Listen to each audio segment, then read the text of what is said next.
자, 시청자 여러분들 큰일 났습니다. 최근에 뭐 민주당에서 검찰개혁이다, 검수안박이다 이렇게 난리를 떨어대고 있잖아요. 자, 그런데 이게 가만히 알고 봤더니 작년 8월에 청주 간첩단 사건이 터졌을 때 그때 북한 애들이 시켰던 지령 내용에 이 검찰개혁법 같은 것도 그대로 나와 있었던 내용이라는 게 알려져 버린 겁니다. 그래서 현재 인터넷에서 많은 논란이 되고 있어요. 자, 잠깐 우리가 몇 달 전으로 돌아가 보도록 할게요. 다들 그때 청주 간첩단 사건 여러분들 기억나시죠? 작년에 그 미국의 유명한 스텔스기인 F-35 같은 이런 우수한 미제 스텔스기 도입을 반대했던 우리나라 시민단체가 알고 봤더니 북의 지령을 받아가지고 그대로 움직이는 간첩이었다라는 것이죠. 얘네들이 하던 모든 행동과 주장들은 북한 측의 공작원으로부터 지령을 받아가지고 그대로 따라서 시키는 대로 움직이고 있었다. 이런 충격적인 일이 불과 작년에 있었던 내용들입니다. 자, 당연히 국가보안법에도 여러분들 이런 거는 정면으로 위반이 되는 것이죠. 이러니까 민주당 애들이 일반 국민들이 살아가는 데는 아무런 불편함도 없는 이 국가보안법을 뭐 악법이라는 식으로 국민들을 상대로 가스라이팅을 하면서 국가보안법을 없애야 된다라고 그렇게 난리를 치는 이유가 실제로는 이렇게 다 있다라는 것입니다. 자기들이 행동하는데 반대가 되기 때문이죠. 방해가 되기 때문이죠. 자, 아무튼 당시 그래가지고 북한의 지령 내용이 최근 와가지고 또 한 번 주목을 받고 있는 겁니다. 왜냐면은 그 중에서 아까도 말씀을 드렸듯이 검찰개혁법 통과, 통합당 후보를 낙선시켜라 이런 내용들이 있었기 때문입니다. 자, 아시겠지만 여러분들도 이 검수안박이라는 거 말도 안 되잖아요. 검찰 수사권을 완전히 박탈하겠다는 이런 거는 전 세계 어디에 유례가 없는 말도 안 되는 악법이자 발상입니다. 말도 안 되는 발상이에요. 자, 그러면은 정치인들의 부패 범죄를 얘네들 말대로 검찰 수사권을 완전히 박탈을 해버리면은 정치인들의 부패 범죄, 권력형 금융비리 범죄는 누가 수사를 하고 누가 견제를 합니까? 당연히 온 국민들이 이거는 절대 다수로 민주당의 검수안박을 반대하고 있을 뿐더러 국내 민간법조계의 대표적인 단체인 대한변호사협회에서도 당연히 이거는 반대를 하고 있는 사안입니다. 국내 법조계는 대법원과 대검찰청 그리고 변호사협회를 비롯해가지고 국내 주요 법조계는 모두가 반대를 하고 있는 그런 악법이에요. 법을 배운 사람들은 이 부작용을 알고 있다라는 겁니다. 심지어 민변에서도 반대를 하고 있고 참여연대에서도 반대를 하고 있죠. 이게 친민주당 성향의 단체들마저 모두 반대를 하고 나설 정도로 굉장히 심각한 범죄라는 것입니다. 말 그대로 법을 배운 사람들은 안다라는 거예요. 검수안박이라는 이게 얼마나 말도 안 되는 것인지, 그리고 이게 통과가 되어 버린다면 앞으로 정치인들의 권력형 비리 범죄를 수사하고 견제할 수 있는 방법 자체가, 그렇죠, 국내에서는 완전히 사라지게 된다는 걸 안다라는 겁니다. 부작용이 너무 심하다라는 것이죠. 아마 현실적으로 권력형 범죄 같은 경우에는 법정에 세우는 것조차 불가능한 그런 시대가 다가오게 될 겁니다. 경찰 수사에서 시간을 질질 끄는 동안 증거인멸 다 해버리고 수사를 뭉개버리고 그렇게 된다라는 것이죠. 자, 여러분 한번 생각을 해보세요. 원래 입법, 즉 법을 만들 때는 관련 업계의 전문가들을 초빙을 해가지고 교수나 전문가들, 그런 전문직의 사람들을 초빙을 해가지고 공청회니 간담회니 세미나니 몇 년에 걸쳐가지고 굉장히 많은 토론과 협의를 거칩니다. 한번 만들어진 법은 두고두고 오랜 기간 동안 나라 전체와 온 국민들에게 막대한 영향력을 끼치기 때문이죠. 자, 그런데 이번에 민주당 애들은 그 흔한 공청회, 간담회, 세미나 같은 소통하는 자리가 있었습니까? 그렇죠, 없었어요. 왜? 민주당 자기들이 지난 5년 동안 그렇게 헤쳐먹었던 거 처벌받기 싫어가지고 졸속하게 검수안박의 악법을 무리하게 추진하고 있기 때문입니다. 심지어 민주당 의원들은 100% 재석 의원 전원이 찬성표를 던졌다라고 해요. 여러분들 이게 얼마나 부끄러운 일입니까? 이게 진짜 요즘 같은 시대에 말이나 되는 행동입니까? 윤석열 당선인이 최근에 반대 의사를 표시했다라고 하죠. 그러니까 혹시나 얘네들은 또 거부권이라도 행사한다고 이렇게 일이 늦어지게 될까봐 문재인 임기가 이제 일주일밖에 안 남았는데 그 전에 얼른 급하게 통과시키고 있는 이런 꼴을 좀 보라는 겁니다. 여러분들 저게 말이나 되는 행동입니까?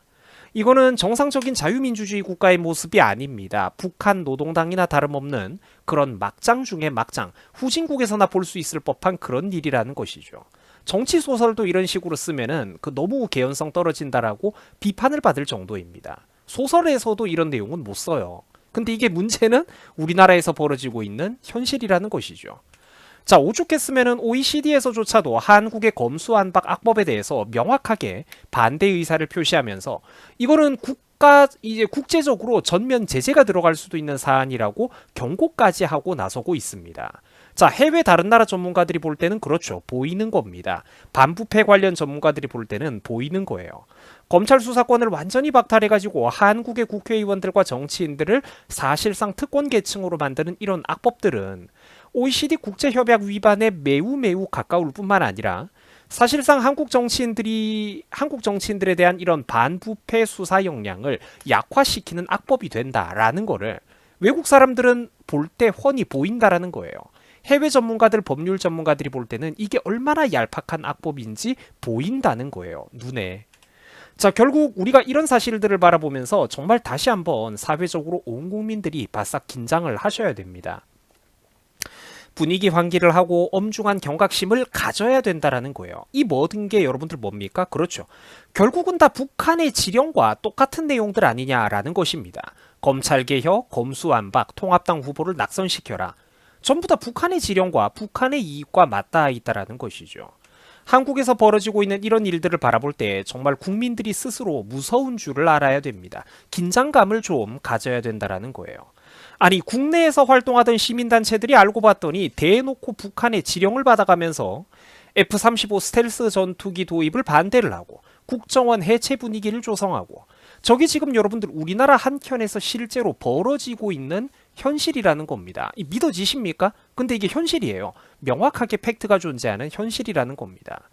특히 최근에 갑자기 민주당 애들이 난리를 치듯이 검찰개혁이니 검수완박이니 이거 북한 애들이 시킨 내용이라는 거죠. 심지어 야권 후보들을 낙선시켜라. 유튜브를 여론몰이하는 곳에 활용까지 해라. 어마어마한 내용들 아닙니까? 여러분, 이게 음모론이 아니라 제가 지난 몇 년 동안 끊임없이 유튜브 얼음 사이다는 항상 꿋꿋하게 목소리를 냈던 명확한 사실들입니다. 팩트들이라는 거죠. 우리 눈앞에서 버젓이 벌어지고 있는 현실이라는 겁니다. 이 현실에 국민들이 눈을 떠야 된다는 거예요. 북한 노동신문과 우리민족끼리 같은 대표적인 관변단체 언론들이 떠드는 거 한번 보세요. 얘네들이 뭘 안다고 한국 검찰에 대해서 비판을 하고 검찰개혁을 해야 된다고 떠들겠습니까? 그렇죠. 자기들이 대한민국을 적화통일시키는데 검찰이 방해가 되기 때문이에요. 민주당 정치인들이 한국의 국익을 팔아넘기고 부정부패를 저지르고 이적 행위를 하는데 검찰이 방해가 되기 때문에 북한에서 비판을 한다라는 겁니다. 결국 북한의 주장이라는 게 가만 보면은 그렇죠. 문재인 정부와 민주당의 주장과 그대로 맞닿아 있다라는 거예요. 똑같다라는 겁니다. 옛날 어른들이 하는 말씀 중에 적어도 정치에 관련해 가지고는 어른들 말씀 중에 틀린 게 없어요. 틀린 게 없어. 자, 시청자 여러분, 지금 우리 대한민국 정말로 위험한 상황입니다. 벼랑 끝에 이미 한 다리까지 바깥으로 우리가 걸치고 있다라는 것이죠. 최근에 육군 대위가 대놓고 북한 지령을 받아가면서 그 간첩 활동하다가 잡힌 거 여러분들 보셨습니까? 29살, 30살 먹은 육군 대위가 간첩질을 하다가 잡혔다니까요, 여러분. 이게 바로 엊그제 나온 기사입니다. 엊그제. 최근에 나온 기사예요. 하루 이틀 전에. 그뿐만이 아니죠. 문재인이는 자기 임기 동안 국가안보 정보전의 핵심 기관인 국정원을 말 그대로 식물기관으로 만들어 버렸습니다. 국내 정보 수집 기능을 없애버리고 수사 기능을 폐지시켜 버렸죠. 아니, 정보 수집을 못하면 국정원의 존재 이유가 뭡니까? 뿐만 아니라 기무사도, 즉 군정보부도 식물기관으로 만들어 버렸습니다. 이게 얼마나 심각한 일이냐면은 우리나라에서 북한을 상대로 국가안보를 책임지고 정보전을 방첩활동, 정보전을 수행할 수 있는 기관이 우리나라에 단 2개뿐인데 그게 바로 국정원과 기무사입니다. 단 2개뿐이에요. 그런데 이거를 이미 지난 문재인 정부 5년 동안 기간 동안에 우리나라 양대 정보기관을 둘 다 식물기관으로 바보로 만들어놔 버렸다라는 겁니다. 이 모르는 사람들 되게 많거든요. 근데 기무사도 바보가 되고 국정원도 바보가 되면은 방첩 활동은 누가 수행을 합니까? 여러분들 뭐 영화 007 같은 데서 보는 그런 어떤 첩보전이라든지 이런 것들, 고도로 훈련받은 어떤 외국의 간첩들이 우리나라에 와가지고 활동하고 정보를 빼가는 거를 국정원과 기무사가 아니면 누가 그거를 전문적으로 막을 수가 있다라는 거죠. 이 말도 안 되는 일이 지금 벌어지고 있다니까요. 거기다가 이제는 그렇죠. 검찰까지 무력화시키고 있다라는 겁니다. 국정원 바보 만들고 기무사 바보 만들고 검찰까지 아무 권한도 없는 바보를 만들고 있죠. 국민들이 정신을 차려야 된다라는 거예요. 이거는 대놓고 자기들이 부정부패 저질러 가면서 돈 모으고 힘 모으고 사람 끌어모으고 국익을 팔아넘기는 이적 행위를 그냥 대놓고 자유롭게 저지르겠다. 그러면서 처벌도 받지 않겠다라는 악의적인 의도를 숨기고 있다라는 것입니다. 국민들께서 부디 정신을 차려야 됩니다. 요즘 젊은 분들은 흔히 이런 말을 쉽게 꺼내고는 합니다. 자, 시대착오적인 색깔론이다. 요즘 시대가 어떤 시대인데 라고 하는데, 자, 그런데 여러분 절대로 그렇지가 않습니다. 인류 역사 내내 간첩은 항상 존재를 해왔으며 지금 이 순간에도 당연히 있고 기업 간에도 산업 스파이가 있듯이 앞으로도 국가 간에는 이런 첩보전, 정보전이 끊임없이 존재할 것입니다. 자기 나라, 자기가 속해 있는 조직을 배신하고 외부 세력, 적대 세력을 위해 가지고 내부에서 활동하고 분탕을 치는 그런 얄팍한 인간들은 언제 어느 시대에나 항상 존재하는 법이라는 걸 여러분들이 두 눈으로 똑똑히 기억하시기 바랍니다. 자, 여러분들 수고하셨습니다.